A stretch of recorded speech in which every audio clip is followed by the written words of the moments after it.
श्री सुखदेव जी महाराज की जन्म की कथा।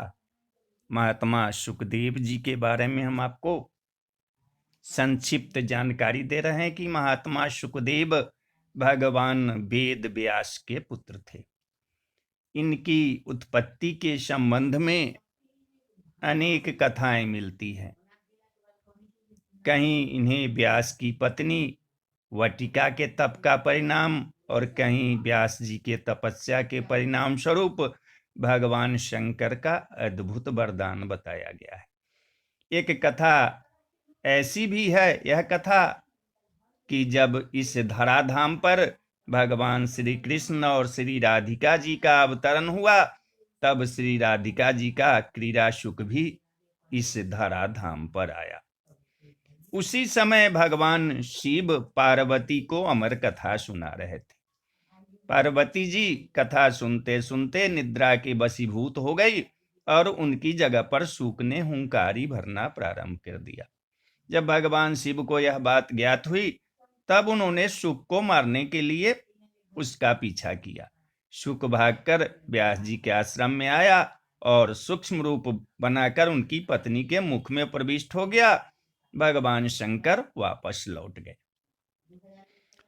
यही शुक व्यास जी के अयोनिज पुत्र के रूप में प्रकट हुए। गर्भ में ही इन्हें वेद, उपनिषद, दर्शन और पुराण आदि का सम्यक ज्ञान हो गया था। ऐसा कहा जाता है कि ये 12 वर्ष तक गर्भ के बाहर ही नहीं निकले।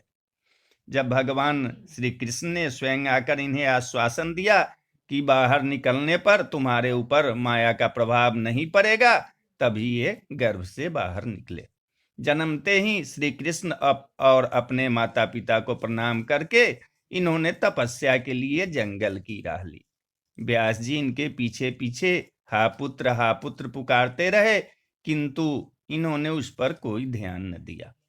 श्री सुखदेव जी का जीवन भगवान श्री कृष्ण की भक्ति और वैराग्य का अनुपम उदाहरण है। व्यास जी की हार्दिक इच्छा थी कि सुखदेव जी श्रीमद् भागवत जैसी परमहंस संहिता का अध्ययन करे, किंतु ये मिलते ही नहीं थे।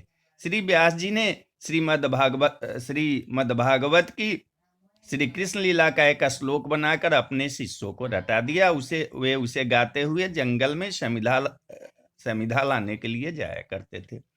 एक दिन सुखदेव जी ने भी उस श्लोक को सुन लिया। श्री कृष्ण के अद्भुत आकर्षण से बंधकर सुखदेव जी अपने पिता श्री व्यास जी के पास लौट आए।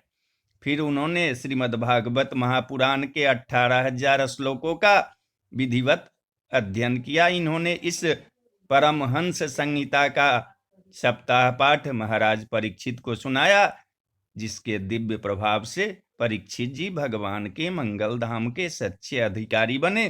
तो बोलिए जय श्री कृष्ण, जय श्री कृष्ण।